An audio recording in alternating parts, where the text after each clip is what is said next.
Hello friends and welcome to my next video. इससे पहले वाले वीडियो में मैंने आपको फर्स्ट लेवल के बी वर्ब्स चैप्टर एक्सप्लेन कर दिए थे। तो टुडे मैं आपके सामने एक नए चैप्टर के साथ आई हूँ। तो चलिए हम ना चैप्टर स्टार्ट करते हैं। तो हमारा लेवल 1 ही है, अभी सिंगुलर प्लूरल हमारा कंप्लीटेड है। बी वर्ब्स हम कंप्लीट कर चुके हैं। आज हम एक्शन वर्ब्स पढ़ेंगे। क्या पढ़ेंगे? Action. So friends, our chapter is action verbs. Action verbs show an action. जब भी आप कुछ करते हो तो उसमें जो आप एक्शन लेते हो उससे ही एक्शन वर्ब्स शो करता है। They are words that show the state of doing something. वो ऐसे वर्ड्स होते हैं जो कि स्टेट ऑफ डूइंग समथिंग यानी कि कुछ करते हुए वक्त को दिखाते हैं। These are the most common verbs form. ये मोस्ट कॉमन वर्ब फॉर्म्स होते हैं। Action verbs need S at the end of the word when using with he, she और इट। तो हम एस भी यूज़ करते हैं। अगर हम एक एग्जाम्पल लेते हैं ही का और उसके साथ ही वॉक टू स्कूल, तो इसमें हम अगर हमको ये दिखाना है कि वो स्कूल जा रहा है तो हम क्या यूज़ करेंगे? वॉक के बाद एस का यूज़ करेंगे। Just like he walks to school. S is not needed at the end of the action word with I, you, they, are और वी। आई, यू, दे और वी के साथ आपका एस नहीं लगता है। आई वॉक टू स्कूल, क्योंकि इसमें हमारा एस नहीं लगेगा। ठीक है, तो ये हमारी हो गई पूरी एक्शन वर्ब्स की डेफिनेशन। तो चलिए हम कुछ अब एग्जाम्पल्स देखते हैं। ये देखिए, ही, शी एंड इट के साथ इस तरीके से, आई, यू एंड दे के साथ इस तरीके से। He walks to school, he lives in a house, she writes stories, she drives to work, it floats on water, it swims in the ocean. I, you and they के साथ, I walk to school, I live in a house, you write stories, you drive to work, they float on water, we swim to the ocean. ये देखिए, ये हमारे पास इतने सारे examples दिए हैं पूरे एक्शन वर्ब्स के। ओके, तो ये जो है हमारे पूरे एक्शन वर्ब्स के एग्जाम्पल दिए हैं। Action verbs can be turn into negative sentences. तो आइए चलिए हम ये देखते हैं कि अगर एक्शन वर्ब दिया है तो हम उसे किस तरीके से नेगेटिव फॉर्म में कन्वर्ट कर देंगे, टर्न कर देंगे। Negative sentence need do, not और does not. Do not, does not, okay, या before the action verb, okay, when using does not or do not, the action verb does not need s at the end of the word. जब आप does not का use करोगे तो आपके sentence में s नहीं लगना चाहिए at the end of the word. Okay, तो देखिए हमारा ये वाला एग्जाम्पल है ही वॉक्स टू स्कूल। तो यहाँ पे आपका not, do not, does not कहीं भी यूज़ हुआ है? नहीं हुआ है, इसीलिए यहाँ पे हमने एस का यूज़ किया है। किसका यूज़ किया है हमने? यहाँ पे एस का यूज़ किया है। ओके, तो चलिए इस वाले एग्जाम्पल में देखते हैं। He does not walk to school, तो यहाँ पे हमने क्या एस नहीं लगाया है। ही डू नॉट नहीं, ही डज नॉट होता है, तो ये हमारा हो गया। He does not walk to school, he does not live in a house, she does not write stories, she does not drive to the work, it does not float on water, it does not swim in the ocean. तो ये I do not eat meat, तो ये सारी चीज़ें आपकी does not, do not के examples हैं। You can keep it with this, you can keep it with you। बहुत ही काम की चीज़ें। आपको अगर कहीं भी एग्जाम्पल लिखना हो एक्शन वर्ब में, जब आप उसे टर्न करते हो नेगेटिव में, तो ये एग्जाम्पल्स आपके काम आ जाएंगे। अब action verbs can be turn into questions और interrogative sentences.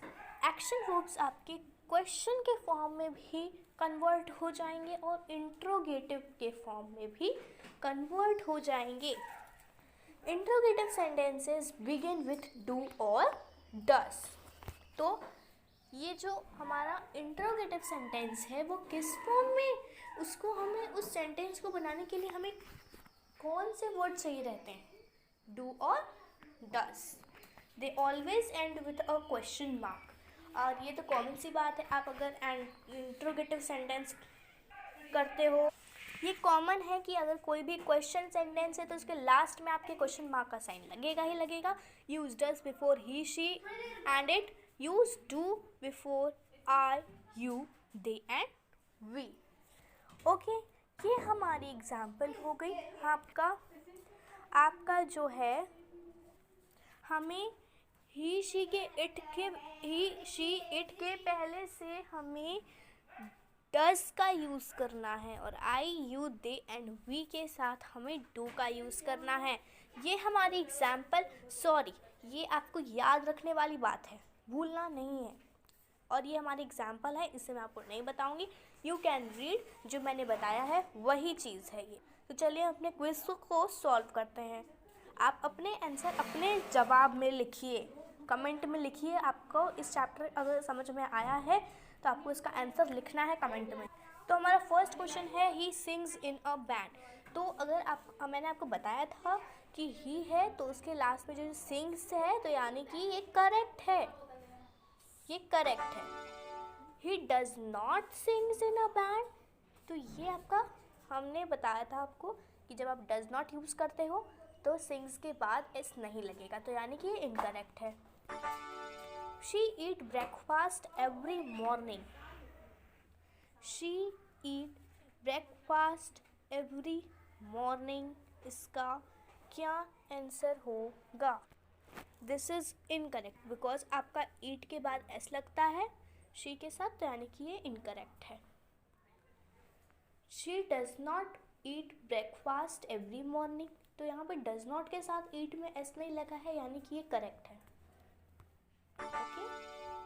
It scares my dog, it के साथ भी हमें एस लगाना था, तो ये भी हमारा करेक्ट है। It does not scares my dog, तो ये हमारा इनकरेक्ट होगा। आई वर्क्स इन अ रेस्टोरेंट, ये हमारा करेक्ट है।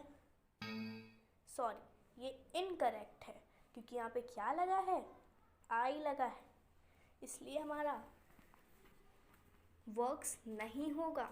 तो ये बात आपको ध्यान रखनी है। नेक्स्ट क्वेश्चन की तरफ बढ़ते हैं। I does not work in a restaurant. अब यहाँ पे देखिए, यहाँ पे क्या होने वाला है, दिस इज इनकरेक्ट। वाई? क्योंकि आई डज नॉट वर्क लिखा है, इसलिए आई के साथ हमारा डज नहीं लगता, डू लगता है। तो नेक्स्ट क्वेश्चन चलते हैं। यू लीव्स अलोन, यू के साथ हमें एस नहीं लगाना था, तो ये इनकरेक्ट है। You do not leave alone, तो ये हमारा करेक्ट है, करेक्ट है। क्यों? क्योंकि यू के साथ हमें डू भी लगाना था और लीव के साथ एस नहीं लगाना था, तो ये हमारा करेक्ट है। दे बिल्ड हाउसेस, इसका क्या होगा, दे बिल्ड हाउसेस करेक्ट होगा, क्योंकि दे के साथ जब हम बिल्ड को लगाते हैं तो हमें इसमें भी एस नहीं लगाना था, इसलिए हमारा ये भी करेक्ट है। They do not build houses, तो ये हमारा रॉन्ग होगा। क्यों हो रॉन्ग होगा, दे के साथ डू तो सही है बट बिल्ड्स रॉन्ग है। वी क्लीन ऑफिस बिल्डिंग्स, तो ये करेक्ट है।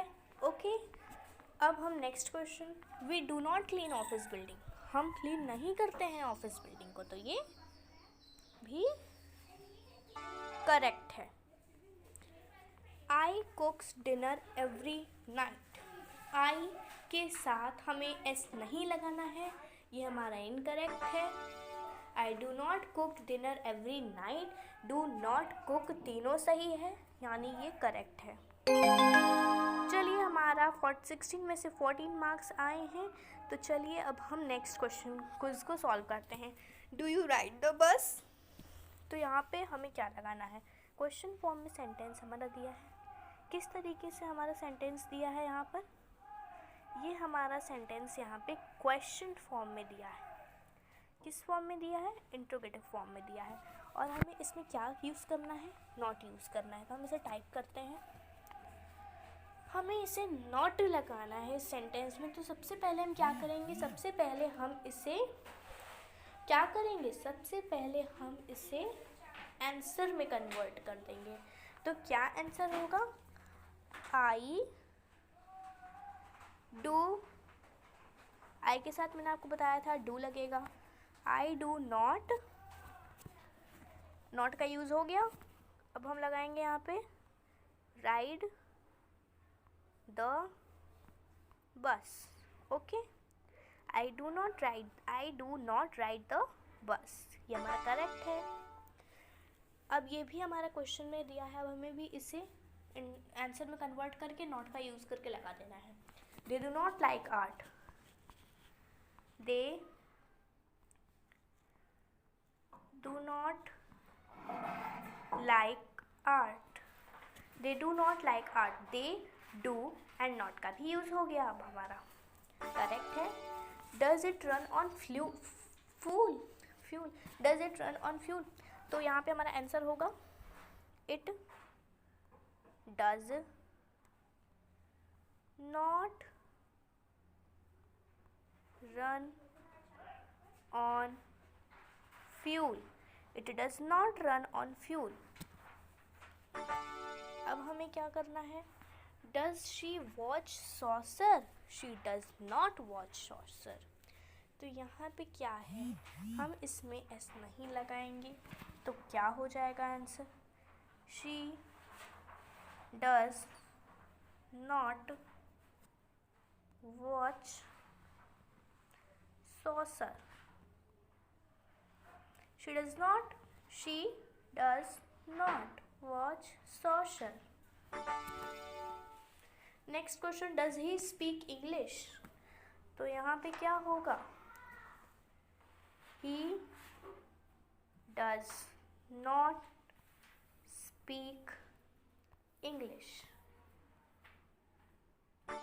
ये हमने कंप्लीट लेसन कर लिया, 23 मार्क्स आए हैं। एक मैंने गलत किया है आपके लिए कि कहीं अगर इसमें आपने सही वाला चूज़ किया तो बहुत अच्छी बात, अगर गलत वाला चूज़ किया तो वो गलत है। चलिए बाय बाय, हमने इतने सारे 3 चैप्टर पढ़ लिए हैं। ये पंचुएशन चैप्टर मैं आपको जल्द ही एक्सप्लेन करूँगी, और तब तक के लिए बाय बाय।